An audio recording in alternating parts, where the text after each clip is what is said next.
Hello, welcome to Ellen Ruth Soap. I'm Ellen, and today we are going to be making a soap using this ingredient I found at Walmart in like their little healthy foods section. It's Irish sea moss powder.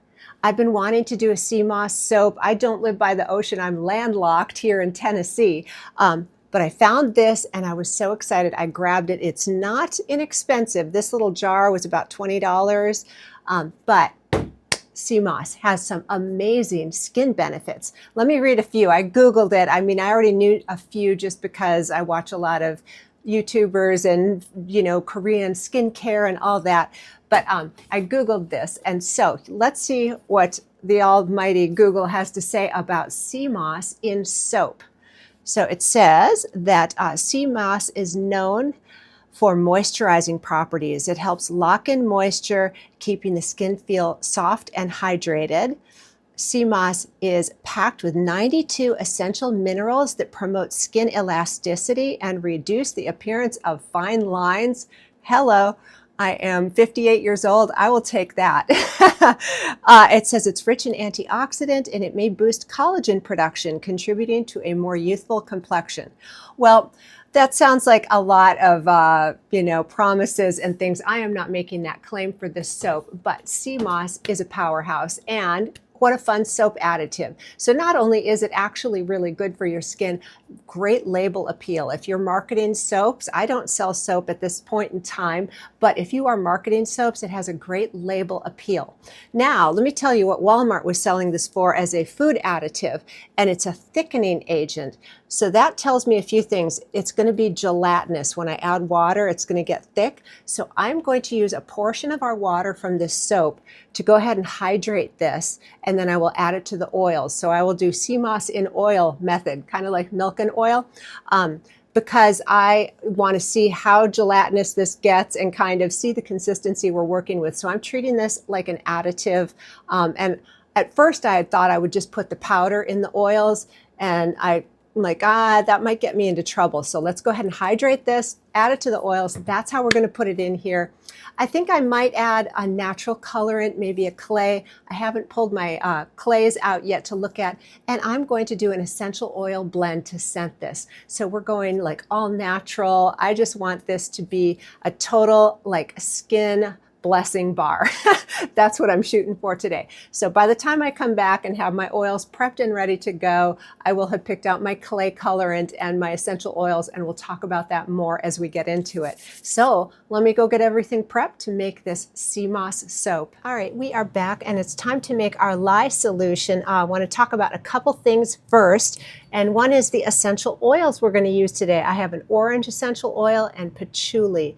And together, I think these are just wonderful. I love it. I'll be doing about 30% patchouli, 70% orange. And I'm using these at a rate of 4% of the total volume of the soap batter. So that's what we're doing. I've got my sea moss here that we're going to hydrate in just a minute. But first, the quick change I've made, I'm going to make an aloe vera lye solution. So I'm going to measure all of my aloe vera in here, and then I will use water to hydrate my, where is it? There we go. To hydrate my sea moss. So it'll end up being approximately a 50-50 split of aloe vera and water. I love that combination. All right, so let me go get my aloe vera and we'll get that mixed with the sodium hydroxide and get it off to the side cooling before we get on to all our other steps here. Okay, here is my big jug of aloe vera juice. This is the kind I use. I get it at Walmart. It's very inexpensive. It's about $9 for this big gallon. I have seen it on Amazon, but it's way more expensive because, shipping liquids like this is heavy for shipping. So anyway, I'm going to measure out 6 ounces of aloe vera juice in here to mix with my sodium hydroxide, and that will leave me 5 ounces left over to hydrate my sea moss. So this recipe needs 11 ounces total, or 312 grams of liquid. Whether you're doing aloe or water or milk or fill in the blank, that's the amount of liquid we need. So I'm going to do 6 ounces in here right now. Okay, and then my next step in my aloe vera lye solution is I'm going to add some sugar in my aloe vera here to dissolve it.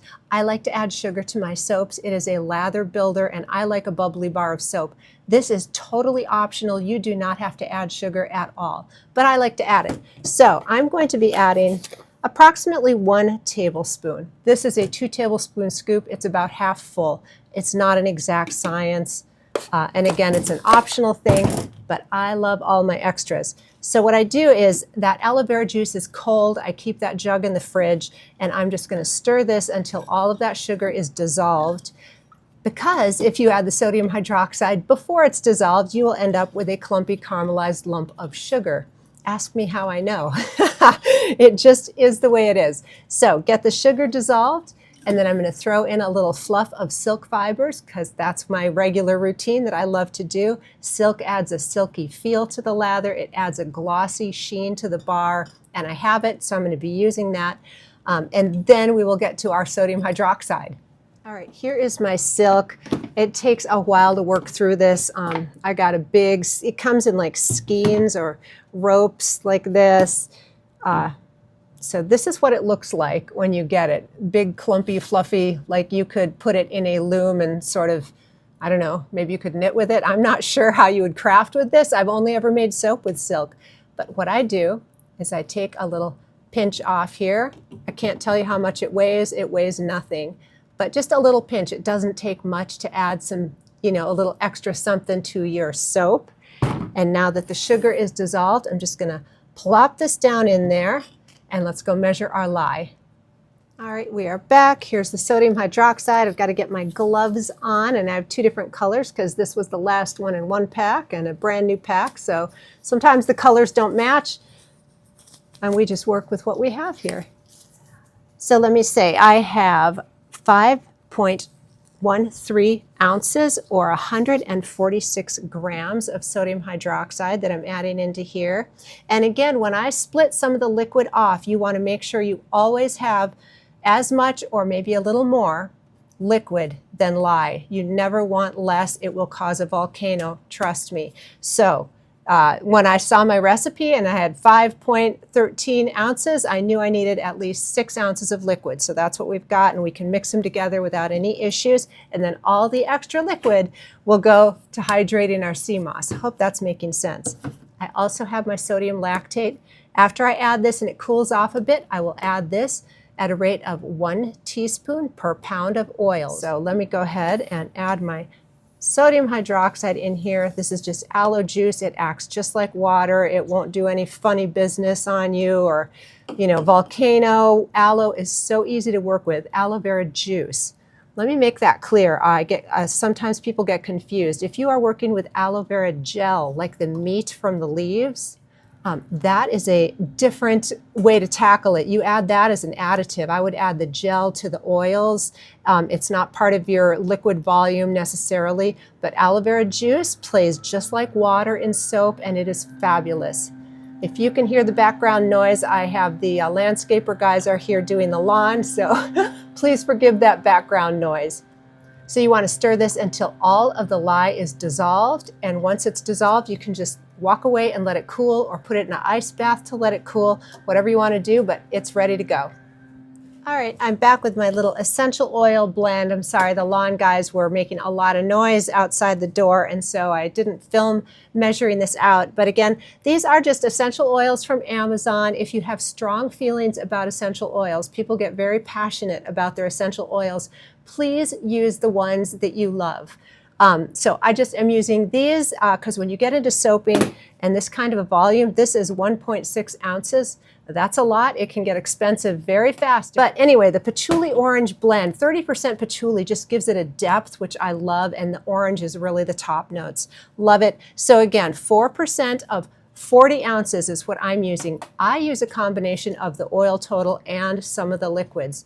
Now, that's a hot topic. Some people absolutely will not fragrance, including their liquid, because it all evaporates out. Well, the truth is it doesn't all evaporate out. A lot of it evaporates out, but not all of it. So some people are more comfortable just using the oil portion for their percentage. I use a total volume. So that's what I have here for the essential oil. So let me get my 5 ounces of water measured out, and let's talk about our sea moss. All right, we're back. I have 5 ounces of distilled water, and when I looked up usage rates for sea moss, I got anywhere from 1 teaspoon to 3 tablespoons per pound of oils. So that is a huge variation there. So what I've decided for this batch, and again, I am using my little Amazon mold here. It makes a beautiful 9-bar loaf because I cut them thick. If you cut them at 1 inch, you can get 10 bars. But anyway, that's what we're making today. This here is a coffee scoop, and I love this thing. Coffee scoops are 2 tablespoons. So I'm going to add a rounded one of these. So for me, in this 5 ounces of water, I'm going to try and hydrate. All right, it's very ploofy and floofy and lightweight. I don't think it has any odor at all. I can't smell anything. I thought maybe it would smell oceany. I don't smell it. So again, 2 tablespoons, slightly rounded. That's what I'm going to try to hydrate here. Let's see how it blends in. Got my handy dandy baby spoon. This thing has been in my soap studio for, gosh, a decade now. I love this thing. I just use it for everything, from texturing the top of soaps to stirring things. My baby spoon is a workhorse. If I ever find a link for this exact spoon, I will definitely leave it below. And it's stainless steel. By the way, in case you didn't know that, working with lye and soap, raw soap, you want to use glass, plastic, or stainless steel. Those are your friends. Aluminum is a big no-no. The raw soap and lye solution would corrode the aluminum, and that would affect your soap and all of that. You know what I'm going to do? It's a little clumpy looking, kind of looks like, I don't know, mushrooms or something. I'm going to put my stick blender in here and try and get this blended out smooth.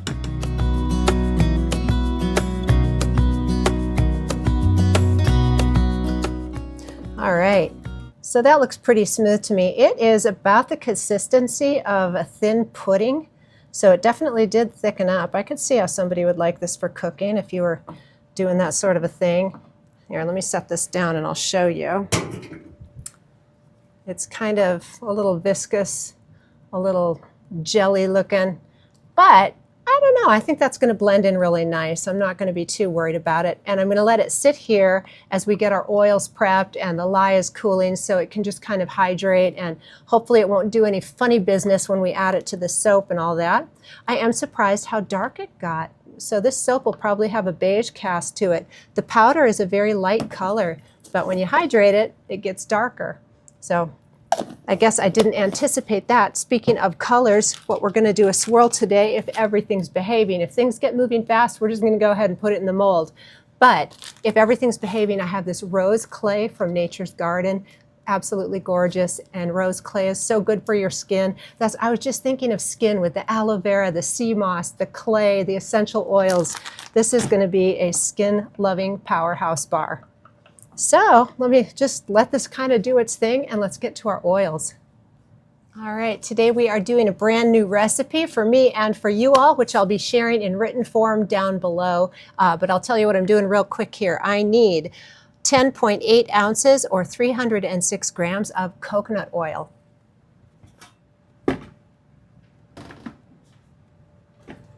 And my next oil is palm oil, and I need 5.4 ounces or 153 grams of palm oil. And my next hard butter is mango butter. I need 1.8 ounces or 51 grams of mango butter. All right, now I'm going to give these a little quick melt before we add our liquid oils. All right, we are back with our first liquid oil, which is castor oil. I need 1.8 ounces or 51 grams of castor oil.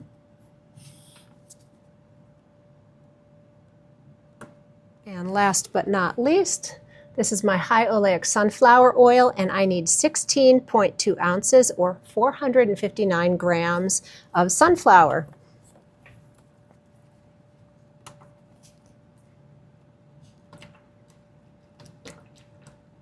Okay, it is now time for the soap additives. And I debated on this, whether or not to add my powdered additives, and I am going to go ahead and run with it. So we're going to add about a tablespoon of colloidal oats and a tablespoon of kale and clay to everything. And then, of course, the colored portion will have that extra bit of rose clay.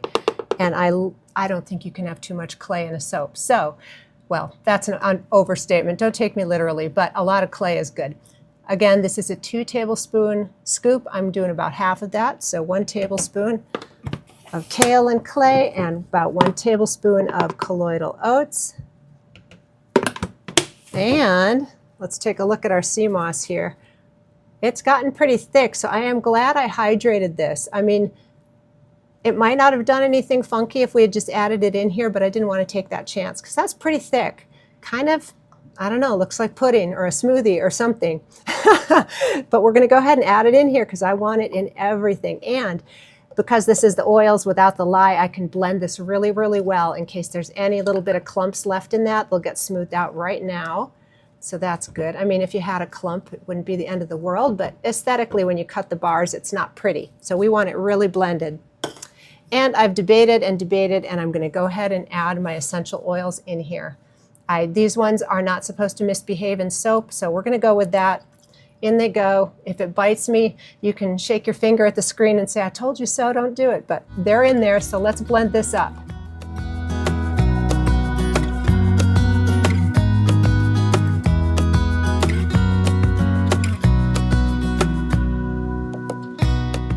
All right, we are back with our cooled down aloe vera lye solution. And I wanted to talk about the sea moss here. I don't know if you can see on the side. It is definitely water soluble. It is sinking and not really staying blended into the mixture here. So watch when I run my stick blender in the oils, you see it kind of bubbling up there. So that is something to take note of. It's totally fine, but I wouldn't want to pour this at a super thin trace because I don't want settling. I want the sea moss to stay fully incorporated in everything. So as we blend this together, definitely going to want to get a good, light to medium trace on that before we pour it so that the sea moss will stay suspended. It is sinking right now. The same kind of thing happens with coffee grounds or other chunky additives. They sink, and that's why trace is really good because it keeps everything kind of stuck in position, if you will. So enough of my chit-chat and delay. I've got my container off to the side and my rose clay off to the side. If this is behaving, we'll do a color swirl, and I have my little hanger tool here to do a hanger swirl. If things speed up and get funky, we'll just pour it straight in the mold and just call it a good facial bar. So I love that about soap, a little bit of wiggle room is good.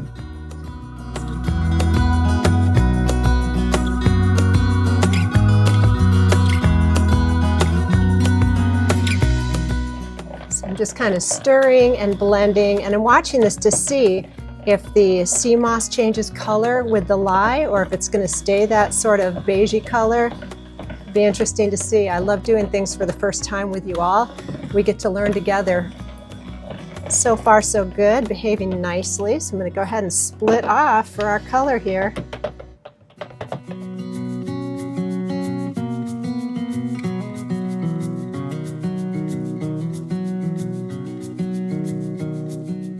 So far, it's a beautiful, slow trace. I think the orange essential oil is slowing things down. Citrus essential oils will do that. So no rush. I'm very happy to report that. I wasn't sure with that sea moss being so thick if it was going to make me race to the finish line or not, but it's looking great.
guys, it's the next day and I am so tickled with how this behaved, the recipe, the blend of essential oils, the sea moss. I'm so happy. I can't wait to get in here and see what we've got going on the inside.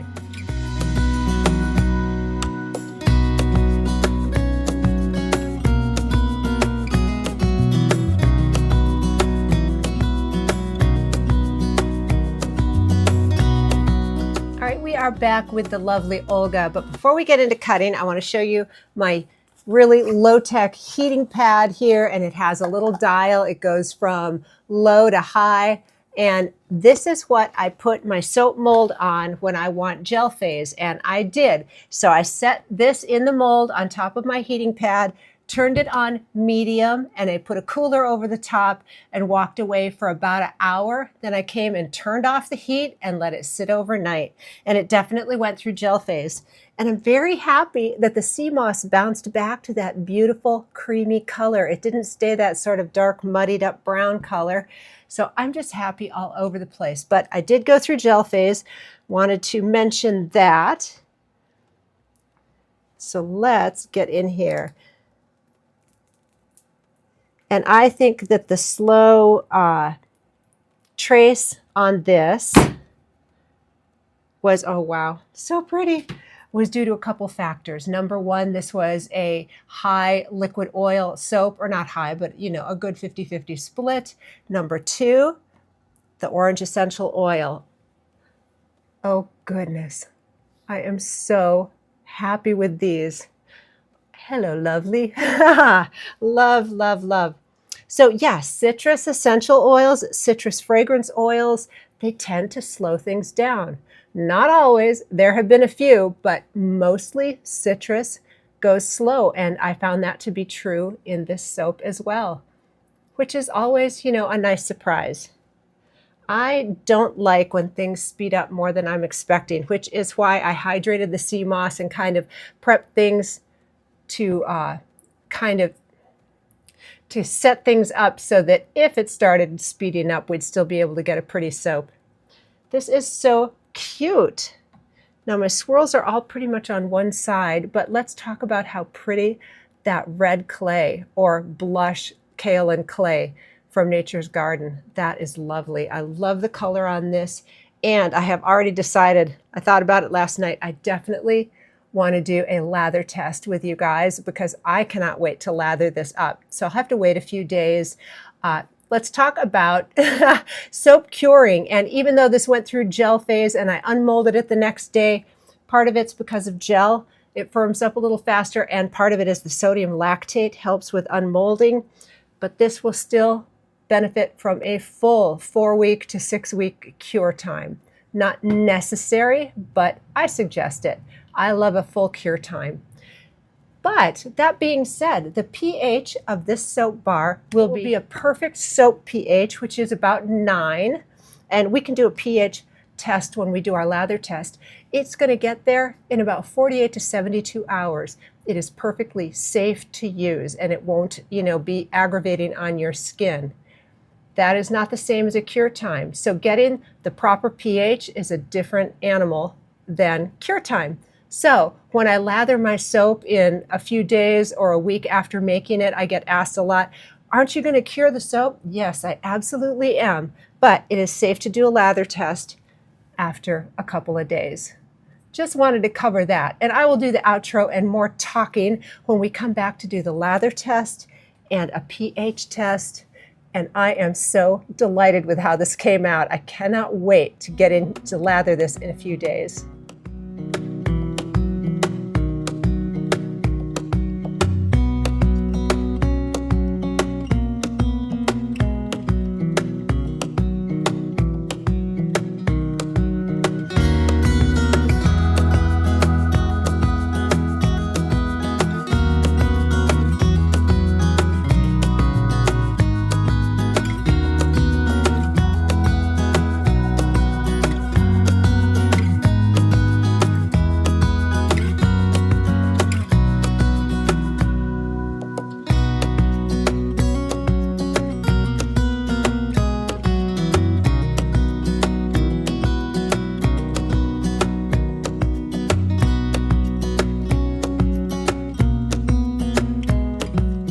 right, we are back. It has been several days since we made the sea moss soap, and oh, it smells really good. It looks beautiful. I love the colors that came out in the sea moss and the rose clay.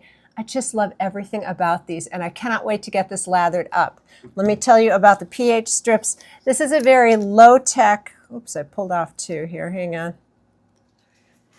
This is a very low-tech, but a good way to test your pH. It comes in a little book like this, and you tear off a strip, and we're going to wet the bar and lather it, and then dip our little pH strip in, and then it has the little reader here that tells you where you want to be. For bar soap, you want to be between 8 and 10, ideally 9. You know, that is a good pH for bar soap. 7 is a neutral pH, and so bar soap is usually between 8 and 10.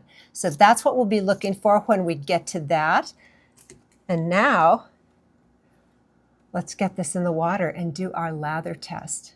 All right, let's get it in there. I love these little end slices. These are what I throw up in my kitchen around the sink and my little bathroom hand soaps. Oh my goodness, it's lathering already. This feels divine, silky, lathers beautifully. Oh, it's great. And it doesn't have a super smooth, I can feel a little texture because of the sea moss, but it's not exfoliating. I'm trying to describe that. It's not like butter smooth, but it's got a little texture to it. Let me set that down. And this lather, it's thick.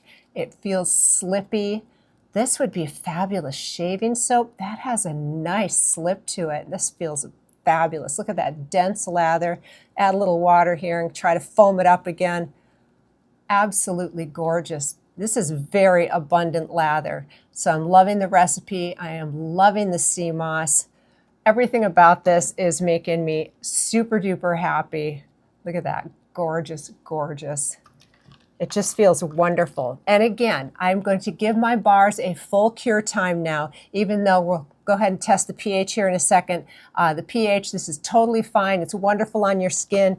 You could use it, but because this hasn't cured, this soap is going to melt really fast. It would just a good full cure time is just great. I just highly recommend it if you're able to give your soaps that 4 to 6 weeks. I think that's the way to go. So let me go ahead and lather up a little corner here and get our pH strip.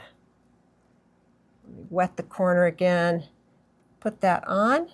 There we go. And pull over our little pH book here, and it looks like I'm going to call it a 9. Looks like a 9. It's between an 8 and a 9. So that is absolutely perfect pH for bar soap. It's exactly where you need it to be. And that's just after, let me see, I made this Tuesday today, so it's been about 96 hours since I made this soap.